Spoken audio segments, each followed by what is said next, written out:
So let's look at another how can we represent comments in Python. Comments are actually being used to comment out things in Python. Now let's say we have WhatsApp. All right. Now let me take it down. We want to write it. Now let's write a comment. We use the hash sign or the pound sign. Let me say right here. Um, program to print words. Now if I run this, it's not going to show this program. So if I have this, run it.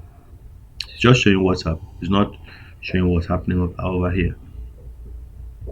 Now, if I also don't want this program to run, I'll just click on, just put hash in front of it, and it comments it out. So automatically, the hash comments out the keyword. So if you run it this time, there's nothing to run. You can see it here, nothing is running.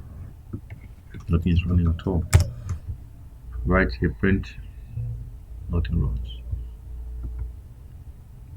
All right, so we now have that, but if we return it back, remove the hash sign, it runs again and shows us WhatsApp. That's how you comment out your programs, or you write lines of comments to help another developer or help yourself to remember the reason why you wrote down a set of codes.